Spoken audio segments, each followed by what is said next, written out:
My name is Clara Webb. I am 29 years old, and I work as a graphic designer for a small creative agency in the city.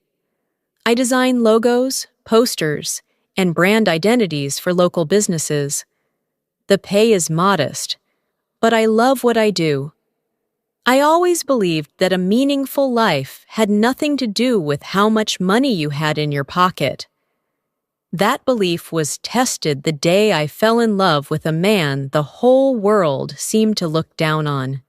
His name was Noah. I met him on a cold Thursday evening in late autumn. I had just finished a long day at the office and stopped at a second-hand bookshop near the bus stop. The kind of small, quiet shop that smells like old paper and warm tea. A little bell rang when I pushed the door open. He was there, sitting on a wooden stool near the poetry section, reading a worn paperback. He wore a faded blue jacket and old canvas shoes. His hands looked rough, like someone who worked with them. He was not particularly tall, not particularly striking, but there was something about the way he sat, completely still, completely at peace, that made me stop and look. When I reached the counter to pay for a book, I realized I had left my card at the office. I felt my face go red. The woman behind the desk smiled patiently, but the small queue behind me was growing restless. "How much is it?" a calm voice said from behind me. I turned around. It was him, Noah. "Please, you don't have to," I started. "It's a book," he said simply, with a quiet smile. "Books should always find their readers." He paid. I thanked him. And then, because I didn't know what else to do, I asked him what he was reading. That question turned into a 2-hour conversation. We sat in the corner of that little bookshop as the city went dark outside, talking about stories, about places we had never been, about small dreams and quiet hopes. He told me he worked odd jobs, some days repairing bicycles, some days helping at a local market. Nothing permanent, nothing impressive. But Noah spoke with such thoughtfulness that I forgot to care about any of that. We began seeing each other regularly after that evening.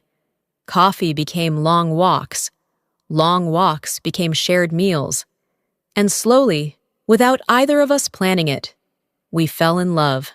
But not everyone shared my happiness. My older brother, Marcus, was the first to speak up. He came to visit one Sunday and spent the whole afternoon asking questions. "A bicycle repairman?" he said, lowering his voice like he was trying to protect me from something. "Clara, you have a career. You have ambitions. What kind of future does someone like that offer?" "He's kind," I said. "He's thoughtful. He listens." Marcus shook his head. "Kindness doesn't keep the lights on." My mother said nothing directly, but I could see the worry behind her eyes every time I mentioned Noah's name. My best friend Jess was more honest. "He sounds lovely," she said carefully. "But are you sure? You work so hard. Don't you want someone who matches that?" I told myself their concern came from love, but it still stung. What surprised me most was Noah's reaction when I told him, or rather, his lack of one. He didn't get angry. He didn't try to defend himself or prove anything to anyone. He just looked out the window for a moment and then said quietly, "People decide what they see before they even look properly." That answer made me feel both comforted and curious. Why was he so calm? Why did he never feel the need to explain himself? 6 months after we met, Noah asked me to marry him. We were sitting on a bench beside the river, watching the evening boats drift past. He didn't have a ring. He just turned to me and said, very gently, "I want to build a life with you. A simple, honest life. "If that's something you want too." I said yes without hesitating. But the months between that evening and our wedding were the hardest of my life. My mother cried when I told her, not from happiness. Marcus didn't come to the engagement dinner. Friends began to drift away quietly, the way water pulls back before a wave. I went from being someone people admired, a young designer doing well, to someone people felt sorry for. And through all of it, Noah remained steady. Too steady sometimes. I watched him closely during these months. He never seemed rattled, never seemed afraid. He would sometimes sit by the window in the evenings, reading or thinking, and there would be something in his expression that I couldn't quite name, a kind of patience that went deeper than ordinary calm. One night, I asked him directly, "Noah, is there something you're not telling me?" He looked at me for a long moment. "Why do you ask?" "Because sometimes," I said carefully, "you look like someone who already knows how a story ends." He smiled but said nothing, and I, perhaps because I was afraid of the answer, let it go. Our wedding was small. A simple room, a few close guests, plain flowers on the tables. Most of the people I had invited made excuses not to come. Marcus sent a short message. Jess came but left early. None of that mattered. Noah stood at the front of that little room and looked at me the way you look at something you've waited a long time for. And I walked toward him thinking, this is enough. This is real. But as we stood together exchanging our vows, I noticed a man standing near the back wall. He was dressed differently from everyone else. A dark, well-cut coat, a careful posture. He wasn't smiling. He was simply watching, very still, very attentive. When Noah noticed him, something shifted in his face. It lasted less than a second. But I saw it. After the ceremony, I turned to look again. The man was gone. "Noah," I said as we stepped outside. "Who was the man in the dark coat?" "I didn't notice anyone," he said easily, quickly. Too easily. Too quickly. I said nothing more, but I carried that moment with me, the way you carry a stone in your shoe, small but impossible to ignore. The first weeks of married life were quiet. I went to work. Noah came home at different hours, said little about where he had been, and always deflected my questions with a gentle smile and a simple answer. "Just some errands. Nothing interesting. You'd find it boring." One afternoon, I came home early, a headache that wouldn't leave. When I put my key in the door, I heard voices inside. Low, serious voices. I stopped. Noah's voice. "I told you, not yet." Another voice, deeper, steady. "You can't keep this separate forever." I pushed the door open. The apartment was quiet. Noah was alone, standing by the kitchen window. "You're home early," he said. "I wasn't feeling well." I set my bag down. "Were you on the phone?" A pause. "Yes." "Who with?" "Just someone from before." "Before? Before what? Before me? Before this life? Before this apartment?"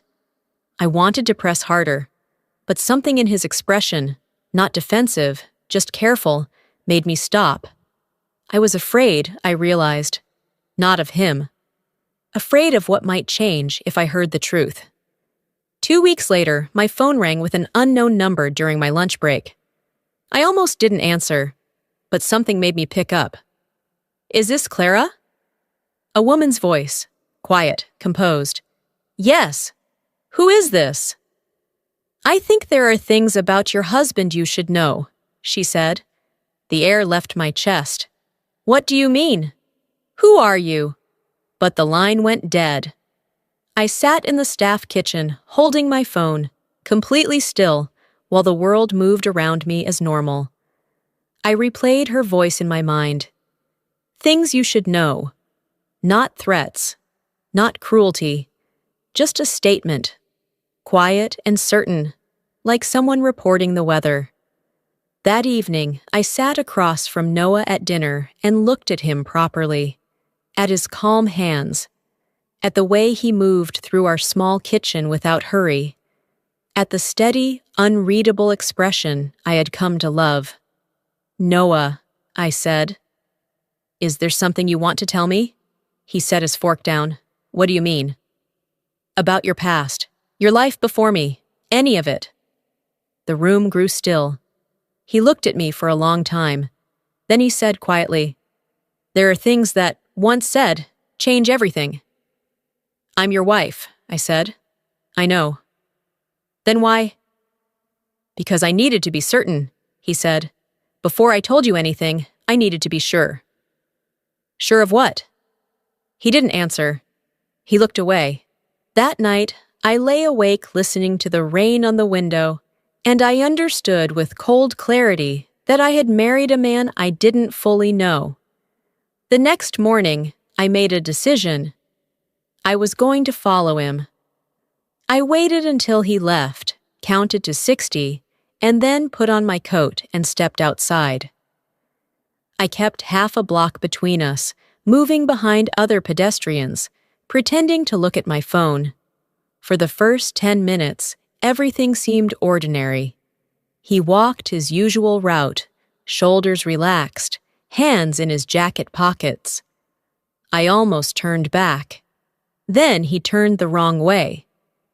Instead of heading toward the market district where he sometimes worked, he walked in the opposite direction, toward the newer part of the city where the buildings are glass and steel, and the people all wear lanyards around their necks.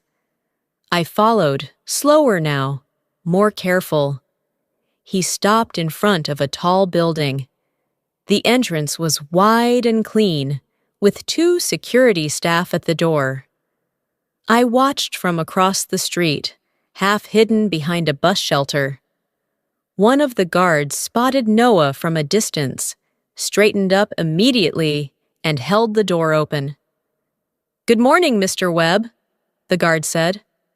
"Mr. Webb," my name, my married name, said with unmistakable respect. Noah gave a small nod and walked inside without breaking stride. I stood frozen on the pavement. A woman behind me tapped my arm and said, "Excuse me," to get past, and I realized I was just standing in the middle of the path, staring. Above the building entrance, in clean silver letters, were the words, "Webb Creative Group." I crossed the street. I walked in through the glass doors. The lobby was bright and calm, polished floors, low music, people in professional clothes moving purposefully. I felt wildly out of place. I approached the front desk. "I'm looking for Noah," I said. "Noah Webb." The receptionist looked up. Something shifted in her expression, not confusion, but a kind of careful alertness. "Do you have an appointment with Mr. Webb?" "I'm his wife." A pause. Then, "Please wait just one moment." She reached for the phone. I heard her speak in a low voice. And then the elevator doors opened. Noah stepped out. He was wearing a dark blazer. His posture was different. The same person, but with a kind of authority that he had never once shown in our home, in our kitchen, on our walks beside the river. He looked polished and certain, and exactly like someone who ran a company. He saw me. His composure slipped just slightly. "Clara!" "What is this?" I said. My voice was very steady. I was proud of that. He glanced at the people around us. "Come with me." He led me to a corner office with floor-to-ceiling windows and a view of the whole city. He closed the door. We stood on opposite sides of the room. "Tell me," I said. "All of it, right now?" He let out a slow breath. Then he sat down, leaned forward, and for the first time since I had known him, he looked, not calm, He looked exhausted. "My father started this company," he said. "I inherited it at 24 when he passed away. We have offices in 4 cities, about 300 employees." I said nothing. "I left it, the life that came with it, about 3 years ago. Not forever. Just to step outside of it for a while." "Why?" "Because I had spent my whole adult life not knowing who genuinely liked me," he said. "Every relationship I had was colored by what I owned. People wanted things from me, jobs, connections, money. Even the people who were kind to me, I could never be fully sure." He looked at his hands. "So I left. I kept the company running with trusted people, but I stopped living like myself. I wanted to know what it felt like to be no one." I sat down slowly in the chair opposite him. "And that's when you met me," I said. "Yes. You tested me."